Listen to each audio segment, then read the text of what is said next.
Asdiqa, salam alaikum, bonjour ou bonsoir les amis, j'espère que vous allez bien partout où vous vous trouvez, en tout cas c'est ce que je vous souhaite, et pour le meilleur de toutes les situations bien sûr.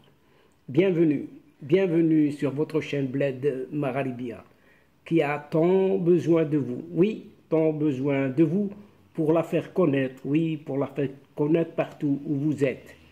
Et surtout, n'oubliez pas de vous abonner pour rester, bien sûr, informé et bien informé. Et ce, dans les meilleures conditions et comme il se doit. Pour moi, je suis, comme toujours, ravi et heureux de vous retrouver une nouvelle fois à travers cette séquence. Mesdames et messieurs, chers amis, cette vidéo se penche sur une certaine escalade, oui, une certaine escalade, dit-on, entre le Maroc et cette Algérie, et cette escalade serait inévitable, paraît-il, oui, selon une affirmation d'un certain journaliste algérien. Alors, qu'en ce qui concerne cette Algérie certaine ou une certaine Algérie, le Parlement, oui, le Parlement ne s'alarme pas du tout, nullement, de ces journalistes et autres internautes emprisonnés à gogo, oui, à gogo sans compter, oui, sans compter, même, ils ont pu dissoudre leur Ligue des droits de l'homme. Oui, et pas moins que ça. Oui, pas moins que ça. En effet, pour y revenir avec les récentes positions de ce Parlement européen et ses allégations contenues dans sa résolution votée par une certaine majorité des députés européens le 19 janvier dernier, ont fortement été dénoncés au Maroc. Et chers amis, par conséquent, d'où est venu ce vent du mal? Oui, ce mal, cette malédiction. La présente séquence vous révèle le comment et le pourquoi de cet axe de considération ou de reconsidération entre le Maroc et ce fameux Parlement européen. Mais tout d'abord, chers amis, commençons par le commencement, si vous le voulez bien, en entamant cette alliance militaire entre le Maroc et Israël, cette fois, qui inquiète ce régime militaire d'Alger. Un haut conseil de sécurité s'est tenu discrètement un certain 18 janvier dernier à Alger, juste après l'annonce, juste la veille, d'un renforcement de la coopération militaire israélo-marocaine. C'est ce qu'a révélé un certain Abdo Samar. Abdo Samar, c'est ce fameux journaliste algérien indépendant, très connu, oui, très connu sur les réseaux sociaux et particulièrement dans cette émission Maghreb sur I24 News. L'Algérie, pour Abdou Samar, l'Algérie se sent plus que jamais ciblée par cette alliance militaire naissante. Pour les dirigeants algériens, il n'y a aucun doute.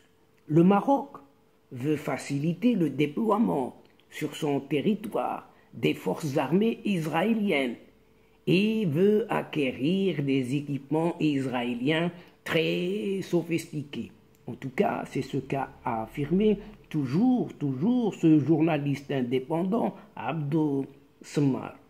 Selon ce même journaliste, oui, ce même journaliste, le renseignement algérien cette fois, a indiqué à un certain président, oui, celui qui se considère le président de cette République démocratique et populaire algérienne, cet athée sans foi ni loi, Donc, ce renseignement, ce service de renseignement algérien a indiqué à ce pseudo-président qu'une éventuelle base logistique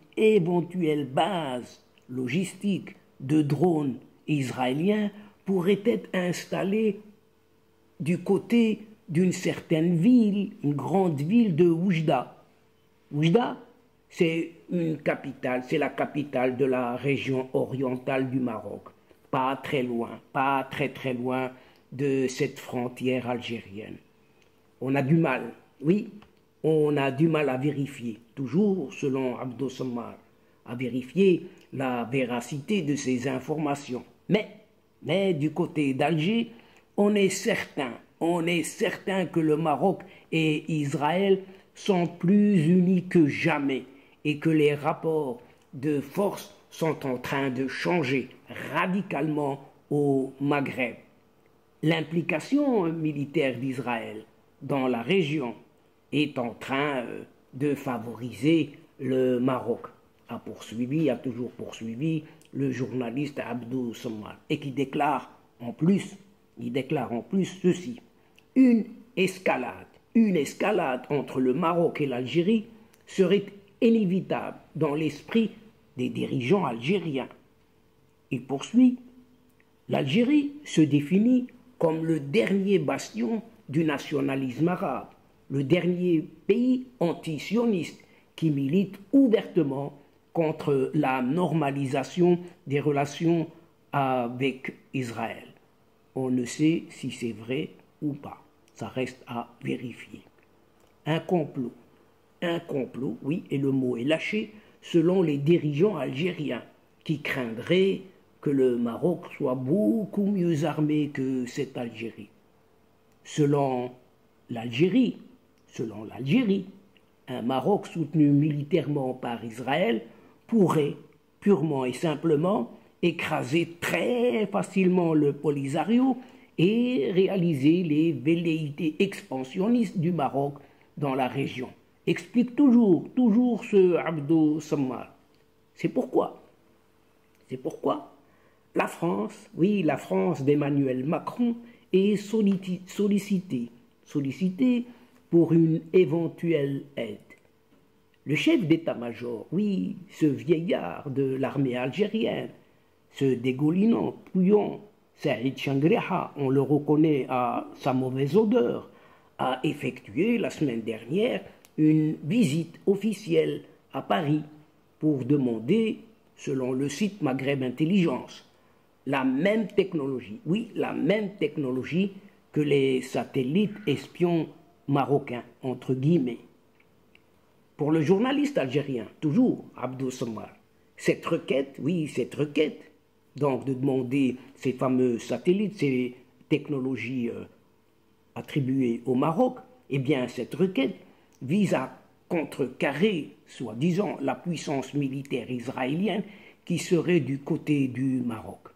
L'Algérie, toujours, avait comme fournisseur officiel la Russie, mais comme les équipements russes ont prouvé leur inefficacité, si ce n'est leur vétusté relative sur le front ukrainien, les dirigeants algériens ont pris peur, dirait-on enfin, et veulent rééquilibrer les rapports de force avec le Maroc et son allié Israël, en cherchant une certaine aide de la France. Mais on ne sait si ces vieux capots pourront y arriver.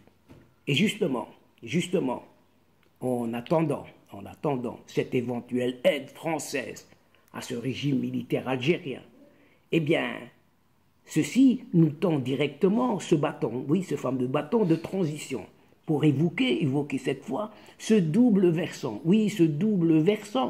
hypocrite par ailleurs, de cette vieille Europe, connue pour son deux poids, deux mesures, selon ses propres intérêts du moment. Une fois d'un côté, et une fois de l'autre, selon où le vent souffle, dans quelle direction.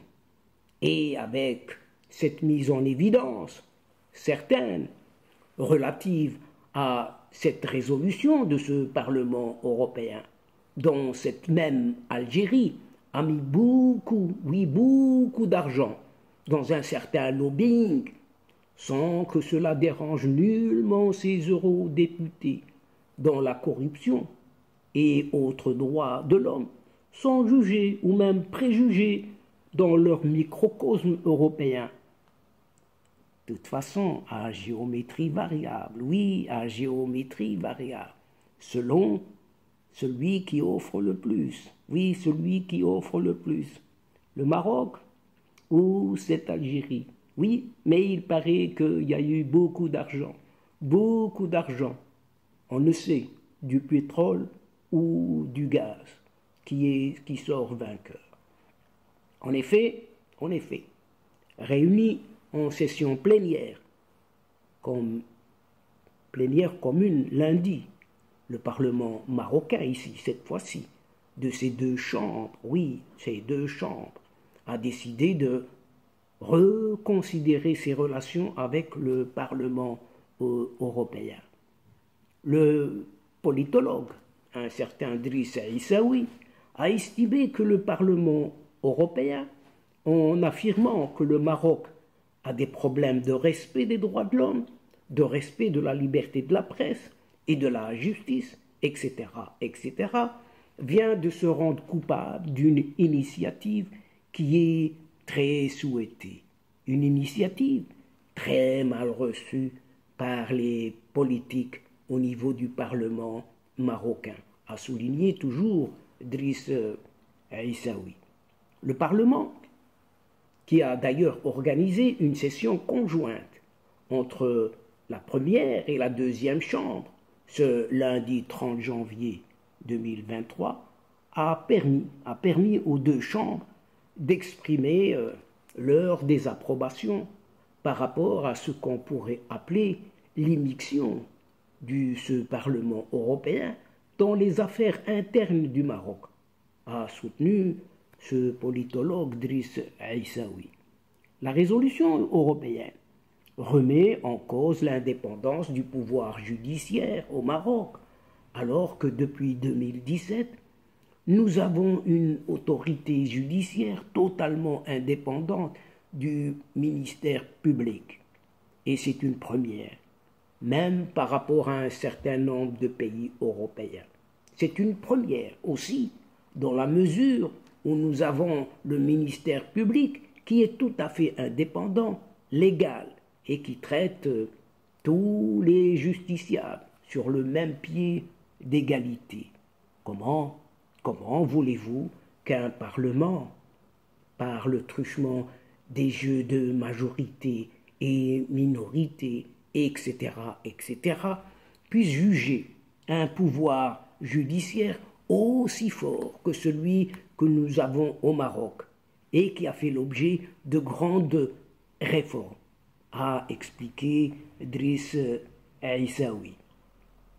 Concernant les parlementaires européens, le politologue Driss Aissaoui a rappelé que ces derniers ont cité des cas où on parle de problématiques de liberté des médias, de la presse et de la conscience, en citant des cas de journalistes qui sont aujourd'hui incarcérés pour des affaires qui les concernent personnellement. Et la haute autorité judiciaire au Maroc vient de faire un communiqué exprimant sa surprise par rapport à la réaction du Parlement européen et pour dire « nous ne comprenons pas pourquoi le Parlement européen a pris cette initiative en condamnant l'indépendance de la justice au Maroc, chose qui est inacceptable et qui ne pouvait pas être acceptée, a commenté toujours Driss Aissaoui. D'autre part, toujours ce politologue Driss Aissaoui donc a constaté que ceux qui ont voté pour cette résolution européenne sont pour la plupart des macronistes. Oui, vous entendez bien, la plupart, si ce n'est la toute grande majorité des macronistes, des gens proches d'Emmanuel Macron, donc des gens du milieu droit de la France. Et ce sont des gens qui travaillent en étroite coopération avec le régime algérien, surtout. En tout cas, c'est ce qu'a soulevé Driss Aissaoui, ce politologue. Et il ne faut pas oublier que les autorités algériennes ont mis beaucoup, mais vraiment beaucoup d'argent dans ce lobbying pour infléchir l'autorité du Maroc.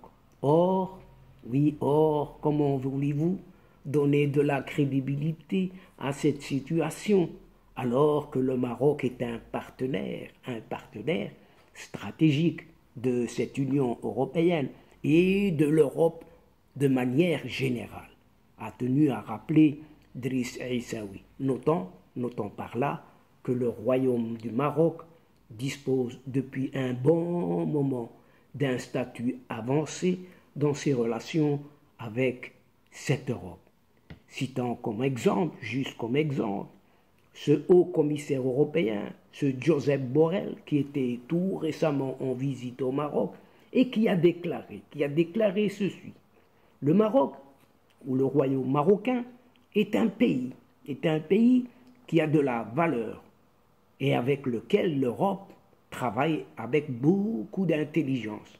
En somme, le politologue Driss Aissaoui a estimé que le Parlement européen vient de créer un problème. Oui, vient de créer un problème. Rappelons ainsi la dernière décision du Parlement marocain de revoir les relations de coopération et les relations qui lient le Maroc au Parlement européen. Finalement, c'est un événement assez grave et très difficile que le Parlement européen est en train de vivre. Et ce qui est extraordinaire, c'est que les politiques européens, et français en particulier, ne regardent pas les choses dans le bon sens. Non, du tout. Maintenant, on se demande bien pourquoi la France ou encore l'Europe ne remet pas en cause la stabilité ni le caractère, disons, incongru de ce pouvoir algérien, de ces vieux capots qui vient de dissoudre complètement une importante institution. Eh bien, écoutez bien, celle des droits de l'homme en Algérie. Oui, là où se pose la question des 2 poids 2 mesures. C'est un événement extrêmement historique dont personne ne parle, que ce soit au niveau du Parlement européen ou même au niveau des médias européens, a encore souligné Driss Aissaoui. Et pour conclure, chers amis, le politologue Driss Aissaoui a estimé que le Parlement européen aura des choses à se reprocher. Oui, aura des choses à se reprocher et à faire surtout. Et très certainement, l'avenir, nous dira comment le Maroc va pouvoir réagir. Oui, va pouvoir réagir.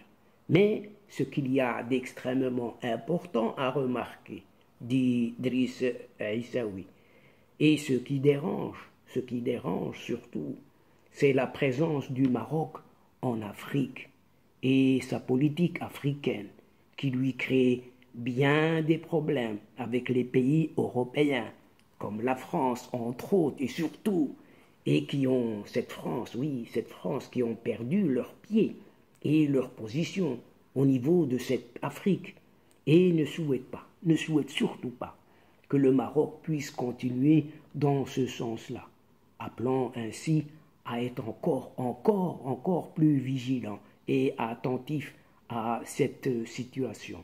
Et l'avenir nous en dira certainement beaucoup plus à ce sujet. Et donc, chers amis, mesdames et messieurs de la chaîne, c'est ici, sur cette interrogation d'une certaine escalade entre le Maroc et l'Algérie, qui serait inévitable, soi-disant, avec ce Parlement qui ne s'alarme nullement, ce Parlement européen donc, qui ne s'alarme nullement des journalistes et autres internautes algériens emprisonnés sans compter à gogo. Que prend fin cette séquence en prenant congé de vous, tout en espérant vous trouver comme d'habitude avec un immense plaisir. Merci, un tout grand merci pour votre fidélité en nous écoutant, surtout pour le suivi de vos séquences jusqu'au bout. Mais n'oubliez pas de nous soutenir mutuellement et de nous aider en vous y abonnant en grande masse, afin d'être informé comme il se doit et surtout rapidement, en toute exclusivité. Aussi, chers amis, n'hésitez surtout pas de partager au grand maximum autour de vous vos séquences vidéo de votre chaîne. Et votre chaîne a besoin de vous, oui, a besoin de vous, de votre aide et de partager partout où vous êtes, auprès de vos proches, de vos connaissances, vos alentours. Faites-le, votre chaîne a besoin de vous. Et pour moi, le moment est arrivé, juste pour vous dire au revoir les amis. Al-Asdiqa, salam alaikum wa rahmatullah wa barakatuh. À la prochaine fois et à bientôt. إلى اللقاء في حصة أخرى إن شاء الله. مع السلامة.